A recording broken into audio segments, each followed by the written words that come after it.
एक मुलाकात ऐसी शख्सियतों के साथ जिन्होंने दिया है अपने जीवन को एक नया मुकाम। रूबरू कराएंगे ऐसी कुछ हस्तियों के साथ एक खास शख्सियत के साथ मुलाकात। जयदेव पटेल के साथ नंबर 1 इंडिया न्यूज पर रात। नमस्कार, आप देख रहे हैं नंबर 1 इंडिया न्यूज। मैं हूं आप सभी के साथ जयदेव पटेल और आज एक खास शख्स के साथ मुलाकात प्रोग्राम में बात होगी। 15 से 18 साल के बच्चों की वैक्सीन की घोषणा हो चुकी है, लेकिन इसके बावजूद इस पर पॉलिटिक्स हो रही है। 15 से 18 साल के बच्चों की वैक्सीन शुरू हो चुकी है और उसका ऐलान खुद देश के प्रधानमंत्री ने किया और साथ ही हेल्थ वर्कर्स और फ्रंटलाइन वर्कर्स को भी प्रिकॉशन डोज दी जाएगी, यानी कि बूस्टर डोज की घोषणा कर दी गई है। लेकिन प्रधानमंत्री द्वारा बूस्टर डोज के ऐलान के बाद ही क्रेडिट वोट शुरू हो चुका है। तो वही राहुल गांधी का कहना है कि प्रधानमंत्री ने मेरा सुझाव मान लिया। तो क्या राहुल गांधी का सुझाव माना गया है या विशेषज्ञों का सुझाव माना गया है, ये भी एक सवाल है। इसी पर आज हम चर्चा करेंगे और इससे जुड़े कई और अहम सवाल भी हैं कि बच्चों की वैक्सीन और बूस्टर डोज पर सरकार के इस फैसले को कैसे देखते हैं आप। क्या आप अपने बच्चों को कोरोना टीका लगवाएंगे? और सबसे महत्वपूर्ण सवाल कि क्या आपके मन में बच्चों की वैक्सीन को लेकर कोई संशय है? इसी पर आज का सवाल है कि 15 से 18 साल तक वैक्सीन का ऐलान किया, कितना अहम है सरकार का यह फैसला, और बूस्टर डोज की घोषणा के बाद क्रेडिट वॉर क्यों? इसी पर चर्चा करने के लिए हमारे साथ दो खास मेहमान जुड़ गए, जिसे आप देख पा रहे हैं। दिल्ली से गंगाराम हॉस्पिटल के प्रोफेसर डॉक्टर एम वली और राजनीतिक विश्लेषक संजय उनियाल। आप दोनों का बहुत बहुत स्वागत है आज के हमारे प्रोग्राम में। डॉक्टर एम वली, मैं आपसे शुरुआत करता हूं कि बच्चों की वैक्सीन जो शुरू हो रही है, ये कितना आम कदम है, आप क्या मानते हैं? इसका तो बहुत इंतजार था और अटल जी के जन्मदिन पर और क्रिसमस के दिन जो प्रधानमंत्री जी ने घोषणा की है, इसमें उन्होंने ये थोड़ी कहा है कि इससे छोटे बच्चों को नहीं लगेगा। अभी रोल आउट हुआ है, नई चीज है। अभी एक वैक्सीन मार्केट में आनी बाकी है, दूसरी वैक्सीन अवेलेबल है, उसकी डोजेज वर्क हुई है। तो 12 से 18 साल के लोगों के लिए तो DGCI कब का अप्रूवल दे चुकी है, तो उसमें तो कोई संशय होना ही नहीं चाहिए मेरे हिसाब से। और हर चीज फेज मैनर में की जाती है और उसके साथ साथ उन्होंने बड़ी तादाद लोगों की ये जो फ्रंटलाइन वर्कर्स हैं, हेल्थ वर्कर्स हैं, इसके साथ उन्होंने एक तादाद उसकी भी इंक्लूड की है जो एल्डरली लोग हैं, 60 साल से ऊपर के लोग हैं और जिनकी लाइफ खतरे में है, किसी और बीमारी से खतरे में है, उनको बूस्टर डोज की है, जिसको उन्होंने एक अच्छा नाम दिया है कि प्रिकॉशनरी डोज की, ये बहुत जरूरत है। और ये बहुत सवाल आ रहे थे हमारे पास, मरीजों के सवाल आ रहे थे, फोन आ रहे थे कि कब शुरू होगी, कब शुरू होगी। अब शुरू हो गई है तो इसका स्वागत है। और इसमें जो अभी कमियां हैं, देखिए हर चीज को जब रोल आउट करते हैं तो उसमें कुछ ना कुछ डर होता है, कमियां होती हैं, सावधानियां होती हैं। तो डर तो इसमें कोई नहीं है, वैक्सीन बिल्कुल सेफ है। सावधानी ये है कि हम धीरे धीरे रोल आउट करें। और कमी कुछ नहीं है, कमी ये है कि हम एकदम से इतनी भीड़ नहीं इकट्ठा कर सकते वैक्सीनेशन सेंटर पे ओमिक्रॉन के तहत। और भीड़ जब इकट्ठा होगी जब हम ज्यादा तादाद में लोगों को बुलाएंगे। छोटे बच्चों में इम्यूनिटी ज्यादा है, जितना बड़े होते जाते इम्यूनिटी कम होती जाती है, तो इनका अधिकार पहले है। और 12 से जो 15 साल से के बच्चे हैं, उनको मुझे लगता है कि 3 जनवरी के आसपास ही उनका भी अनाउंसमेंट आ जाएगा। और ये किसी प्रेशर में नहीं हुआ अनाउंसमेंट। और इससे एक अच्छी बात यह है कि लोगों को एक पॉजिटिव मैसेज दिया है। इसके साथ साथ नेजल वैक्सीन की भी बात की गई है, इसके साथ साथ सावधानी की भी बात की गई है, इसके साथ साथ अफवाहों पर अमल न करें वो भी बात हुई है। तो ये सब मिला जुला के एक कॉम्पोजिटिव स्टेटमेंट है और it's a very welcome statement. इसमें मास्क लगाने पे भी जोर दिया गया है और प्रधानमंत्री जी ने दोबारा से हमको याद दिलाया कि हैंड सैनिटाइजेशन की इम्पोर्टेंट है। उन्होंने बताया 1.4 लाख बेड ICU के हमारे पास eight states will be help by centre. उन्होंने बताया 141 करोड़ वैक्सीन की डोज दी गई है, 61% को 3 डोज दी गई है, 2 डोज दी गई है और 90% को सिंगल डोज तक चुकी है। तो ये वैक्सीन का बहुत बड़ा आंकड़ा। यहाँ मैं एक बात बता दूं, इस पे संशय की आवश्यकता इसलिए नहीं है क्योंकि हमको जो डेल्टा वेरिएंट से और डेल्टा की महावेव में उसको कह रहा हूँ, वाकई में महावेव थी, उससे इतनी ज्यादा इम्यूनिटी समाज को मिल गई है, हमारे देश को मिल गई है कि करीब 70% लोगों में नेचुरल वैक्सीन लग चुका है। तो इसलिए इसमें संशय की आवश्यकता बिल्कुल नहीं है। और वो वैक्सीन की जो इम्यूनिटी है उससे ज्यादा मजबूत इम्यूनिटी है। जिन लोगों को संक्रमण हुआ है उनकी इम्यूनिटी लाइफ लॉन्ग रहेगी, उनकी इम्यूनिटी देर पर रहेगी, उनकी इम्यूनिटी जो है ज्यादा मजबूत रहेगी। इसलिए वैक्सीन से जो एडिशनल इम्यूनिटी मिल गई है वो बहुत वेलकम है। और मेरे दोस्त संजय राय बार बार कहते हैं कि नेचुरल जो संक्रमण है उसकी इम्यूनिटी सबसे ज्यादा पायदार होती है। और उन देशों में जिनकी हम बात कर रहे हैं 3rd डोज 4th डोज की, उनमें ये जो है ये वैक्सीन जो है mRNA वैक्सीन लगे हैं और ये इनकी इम्यूनिटी बहुत वीक थी। तो ये जो है इसमें mRNA ने काफी नुकसान भी किया है, हमारी इसकी बात नहीं हुई है अभी तक। और ये बात होगी आगे चल के। और हमारा वैक्सीन जो कोवैक्सीन है वो इसमें विनर साबित होगा, विजय साबित होगा। और हमारा दूसरा वैक्सीन जो जाइडस कैडिला का आ रहा है, जो प्लाज्मिक बेस्ड टेक्नोलॉजी पे आधारित है, वो भी इसमें बड़ा विनर साबित होगा। और जल्दी हम नेजल वैक्सीन भी बना लेंगे। और इसके अलावा हमारे पास जो और विधियां हैं संक्रमण रोकने की, जो कि प्रशासन कर रहा है, उसकी तरफ भी ध्यान दिया जा रहा है बहुत अच्छी तरह से। और क्रिसमस निकल गया है आज सब लिए, और अब न्यू ईयर के लिए सावधानी बहुत जरूरी है। बाकी एक बात मैं यहाँ कहूँगा, लोग जो आपने से बाहर हो रहे हैं, आज मुझे बहुत बड़े जज साहिबा ने एक मुझे वीडियो भेजा जिसमें उन्होंने वो आउट का गेट दिखाया, जो कल का शायद रिपोर्ट किया हुआ वीडियो सिलेक्ट सिटी वॉक मोड़ का। इसमें कैसे लोग निकल रहे हैं, जैसे सियालदा स्टेशन से भीड़ निकलती है कलकत्ता में सुबह को, उस तरह से लोग निकल रहे हैं। मैं तो मतलब देख के सन्न रह गया कि लोगों को वहाँ खरीदना नहीं है, सिर्फ खाने पीने और बैठने के लिए, मौज मस्ती के लिए जा रहे हैं। यहाँ पे टीका लगाना पड़ेगा, हमको यहाँ बेड़ियां डालनी पड़ेगी, नहीं तो काम नहीं होगा, बहुत नुकसान होने का अंदेशा है। असली चीज की बात नहीं की जा रही है, इसको रोका नहीं जा रहा है, लोगों को समझाया नहीं जा रहा है। लोगों पे सख्ती करनी पड़ेगी, मॉल के गेट पे पैदा लगाना पड़ेगा। क्यों आ रहे हैं आप खाना खाने, यहाँ पे बैठने और संक्रमण फैलाने? आप घर में रहिए, अपने पैसे मत बर्बाद कीजिए। ठीक है, आपको कुछ शॉपिंग करनी है तो आइए, नहीं ठीक तो है शॉपिंग सर, वाली दुकानें तो दोबारा आता हूँ सर भले आपके पास में। रेस्टोरेंट्स जी। भरे हुए हैं। संजय उनियाल जी, एक राजनीतिक विश्लेषक के तौर पर आपको क्या लगता है कि कांग्रेस पार्टी को क्या प्रॉब्लम होगी, चाहे राहुल गांधी हो या चाहे रणदीप सुरजेवाला हो? उनकी बातें से ऐसा लग रहा है कि ये कोई बेहतरीन फैसला नहीं है।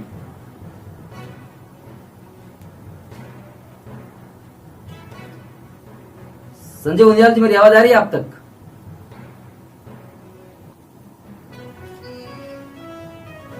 संजय उनियाल जी, क्या मेरी आवाज आ रही है आप तक? शायद लाइट चली गई। आई थिंक मुझे भी सही लग रहा है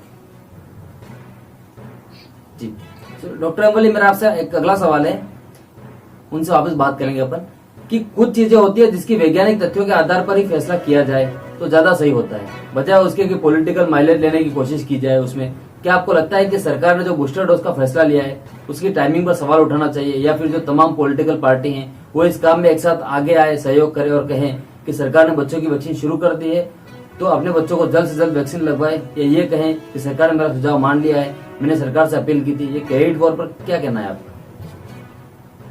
देखिए, मेरा कहना हमेशा बड़ा सिंपल होता है, जो मिल रहा है वो ले लो भाई, जो मिल रहा है वो ले लो, अच्छा है। अभी ये जो मैं बार बार कह रहा हूँ, आज फिर कहूंगा कि इसका जो ओमिक्रॉन का संक्रमण है ना, ये दो तरह से फायदेमंद है। एक तो ये मार नहीं रहा है, दूसरे ये हॉस्पिटल में नहीं भेज रहे हैं, तीसरे माइल्ड है। हाँ, संक्रामकता इसकी बहुत ज्यादा है, वहां पे खतरा है, और उसका इलाज मैंने अभी बताया है।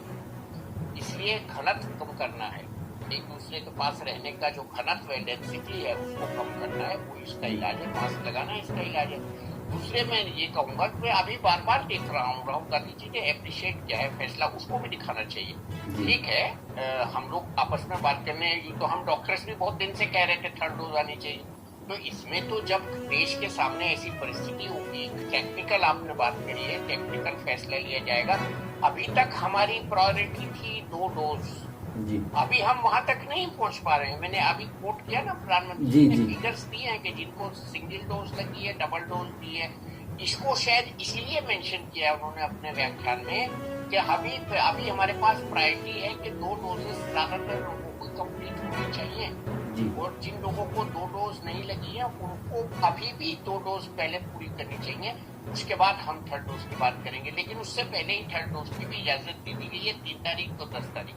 तो ये दोनों जो तारीखें हैं ये जल्दी आ जाएंगी, समय गुजरते हुए टाइम नहीं लगता, और हमें इंतजार की घड़ियां पूरी हो गई हैं। एटलीस्ट अब लोगों को ये तो एश्योरेंस हो गया कि बूस्टर डोज जिसको हम बार बार कह रहे थे वो लगनी शुरू हो गई है। एक दूसरा ठीक है वली मैं वापस आता हूँ, डॉक्टर वली मैं आपके पास वापस आ रहा हूँ। संजय उनियाल जी, क्या मेरी आवाज आ रही है आप तक? आ रही है, थोड़ी सी नेटवर्क की जी दिक्कत है, पर अब आवाज आ रही है। जी, संजय उनियाल जी, एक राजनीतिक विश्लेषक के तौर पर आपको क्या लगता है कि कांग्रेस पार्टी को क्या प्रॉब्लम होगी, चाहे राहुल गांधी हो या चाहे रणदीप सुरजेवाला हो? उनकी बातों से ऐसा लगता है कि यह कोई बेहतरीन फैसला नहीं है।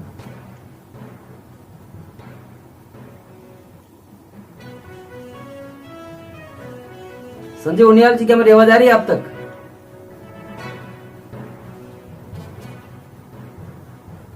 शायद कनेक्टिविटी नहीं मिल पा रही है। संजय जी, मेरी आवाज आ रही है आप तक?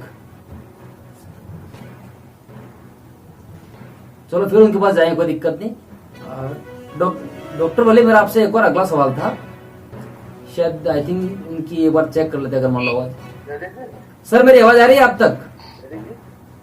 अब आ रही है, थोड़ा नेटवर्क चला गया था। जी जी आपकी बात बिल्कुल ठीक लग रही है। मैंने अपना प्रश्न सुन जी लिया था। जी जैसे मुझे लगता है कि सब कुछ उठा के होश में आए तो क्या हुआ, कांग्रेस को लगता है कि उनके हाथ से सब कुछ निकलता जा रहा है। इतनी बड़ी पॉलिटिकल पार्टी हुआ करती है, आज वो किस तरह की बातें कर रही है? इसका मतलब है कि वो सारे डिसीजन से प्राइम मिनिस्टर के मोदी जी के इम्प्रेस है। इसीलिए वो कह रहे हैं कि देखिए उस टीचर ने वही क्वेश्चन दिया जिस क्वेश्चन को मैंने कहा था कि क्वेश्चन जरूर आएगा एग्जाम में। ऐसे बच्चे जब करते हैं टीचर के लिए तो ये मान के चलते हैं कि मोदी जी बहुत अच्छे डिसीजन लेते और जो मैंने पहले बोला था वो डिसीजन उन्होंने मान लिया। चलो हम बाद में लेते हैं एक बात, ICMR और डिजास्टर डेली मैनेजमेंट जैसे डॉक्टर साहब ने बताया, इतना इम्पोर्टेंट था अपने आप में कि आप जो लोग कोमॉर्बिडिटीज में हैं, जिनको 60+ है, जिनको की जरूरी है वैक्सीन लगाना, उनके लिए और 15 से 18 साल के बच्चों के लिए अगर एक बूस्टर क्योंकि उनकी इम्यूनिटी बेटर होती है। इसीलिए आप देखिए जब सीनियर सिटीजन को इंजेक्शन लगाने वैक्सीनेशन शुरू हुए थे तो इन लोगों ने क्या कहा, अरे सीनियर को लगा रहे हो, यंगस्टर्स रह गए, इस पार्टी पॉलिटिकल पार्टी किसी पर नहीं। डॉक्टर साहब ने जैसे बताया कि जो यंग है उनकी इम्यूनिटी बेटर होती है, इसीलिए उनको लास्ट में स्लॉट दिया गया है। और 130 करोड़ लोगों का 90% लोग हैं जो एक अपने आप में वैक्सीनेशन लगवा चुके हैं। 60% लोग पूरे वर्ल्ड 130 करोड़ में से 60% लोग दोनों वैक्सीन लगवा चुके हैं। इतनी बड़ी संख्या वो आपने वैक्सीनेट किया फ्री ऑफ कॉस्ट, तो अपने आप में और कहीं भीड़ भी लगी। इसी वैक्सीनेशन सेंटर की फोटो आपने दिखा पाया, उससे बड़े मीडिया पर्सन है कि जहाँ पर भीड़ लगी हो, इतने अच्छे तरीके से ऑनलाइन बुकिंग हुई, सारे वैक्सीन लगे। तो आज ये कहना कि मेरे कहने से हो गया तो ये बचपने वाली बात लगती है, चाइल्डिश बात लगती है। तो आपका मेंटल लेवल इस पार्टी की पॉलिटिकल हेड को अपना बढ़ाना चाहिए कि प्राइम मिनिस्टर ने मेरी बात मानी। चलो भैया बात मानी तो देश के लिए और सरकार के लिए। संजीव उनियाल जी, मैं आपकी बात को आगे ले जाता हूँ कि बूस्टर डोज की जो घोषणा के साथ ही क्रेडिट वॉर तो तेजी से शुरू हो ही गया है। तो वही राहुल गांधी का जो कहना है कि सरकार ने उनका सुझाव माना है, तो क्या आपको लगता है कि यह समय उचित है क्रेडिट वॉर के लिए? आप किसी और बात को क्रेडिट ले लीजिए, ना लेना ही आपको क्रेडिट अगर तो। वही मैंने जो बोला था कि अब लग रहा है कि सब कुछ जैसे हाथ में जब रेत भर लेता है तो रेत से चला जाता है। तो रेत वास्तव में आपने भरा है, आपके पास कोई कॉन्टेंट नहीं है, आपके पास इंग्रेडिएंट्स नहीं है, आपके पास कोई इंटेलेक्चुअल पावर नहीं है, आपके पास एडमिनिस्ट्रेशन करने के लिए कुछ नहीं है, आपके पास संगठनात्मक ढांचा नहीं है, आपने बिल्कुल खत्म कर दिया। तो आप दे दें किन बातों पे जाएंगे? करप्शन नहीं है, विकास बहुत तेजी से आगे जा रहा है, वैक्सीन से इतना बढ़िया तरीके से ये कंट्री चल रही है। और डॉक्टर साहब ने जैसे बोला कि जहाँ तक जो नेचुरल इम्यूनिटी डेवलप करी है हमारे इतने सारे लोगों ने, उससे सेकंड जो आपने बताया वेरिएंट के बाद, तो लगता है कि थर्ड वेरिएंट आते आते जो वैक्सीन लगे और अपना नेचुरल हमारी इम्यूनिटी डेवलप हो चुकी है, तो हम उसका मुकाबला बढ़िया तरीके से कर सकते हैं। तो इनको लगता है कि इस तरह की चीजों से अभी नहीं पॉलिटिकल माइलेज नहीं ले पाएंगे, बल्कि लोग नाराज होते हैं इन बातों कि आप ICMR कहते हो, डॉक्टर साहब क्वालिफाइड व्यक्ति की बातें सुनने की बजाय पॉलिटिकल डिसीजन है। ठीक है संजय जी। हाँ डॉक्टर एम वली, अगर दूसरे देश 2 साल से ऊपर के बच्चों को कोरोना का टीका दे सकते हैं, तो हमने तो अभी तक केवल 12 साल के ऊपर के बच्चों के लिए मंजूरी दी है। टीका तो हम लगाएंगे 15 साल के ऊपर के बच्चों को।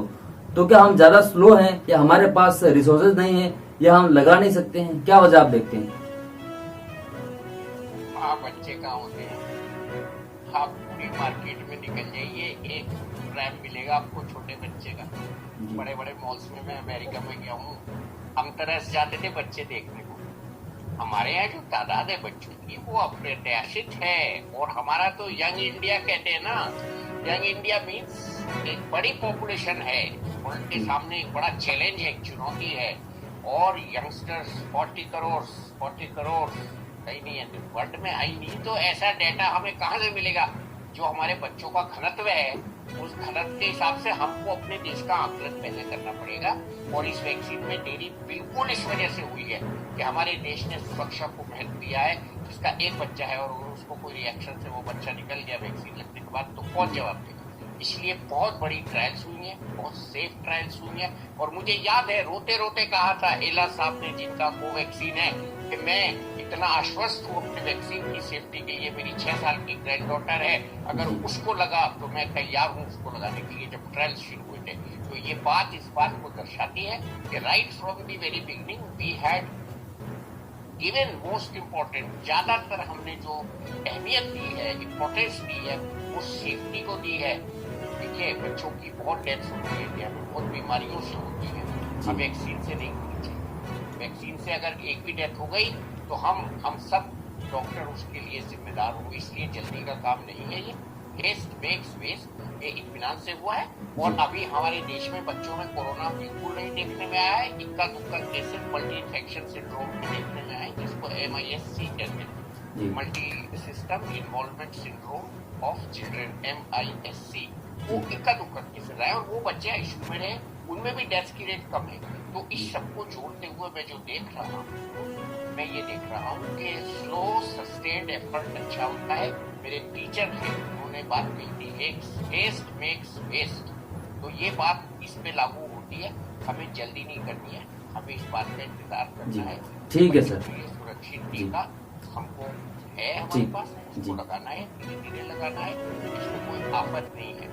हमको जहाँ गलती कर रहे हैं वो बात दब जाती है, हम मास्क नहीं लगा रहे, हम भीड़ में जा रहे हैं, भीड़ वाला वैक्सीन कहाँ है? भीड़ का वैक्सीन तो हमारे पास है ना, हम भीड़ में नहीं जाएंगे तब अच्छा होगा। हम इस वक्त बहुत जिम्मेदारी के साथ मैं बात कह रहा हूँ कि जनता का दायित्व भारत सरकार से बहुत बड़ा है और जनता को अपनी ऐसा बिहेवियर दिखाना है, पूरी दुनिया को दिखाना है जैसे हमने पहले दिखाया है कि हम भीड़ नहीं करें। भीड़ जननी है मौत की। और इस बार भी प्रधानमंत्री जी ने सावधानी की बात की है, अफवाहों से न जाने की बात की है, प्रोटेक्शन की बात की है, मास्क की बात की है, यहाँ तक के हैंड सैनिटाइजेशन की बात की है। एक तरफ टीके का ऐलान, एक तरफ हैंड सैनिटाइजेशन, जो बिल्कुल बेसिक चीज है। तो मैं यही कहूँगा, मास्क लगाएं, घर में रहें, अति आवश्यक हो तो घर से बाहर जाएंगे। अगले 15 दिन बहुत सावधान। ठीक है सर, आप लोगों का नंबर 1 इंडिया न्यूज़ के लिए समय निकाला, उसके लिए आपका बहुत बहुत धन्यवाद।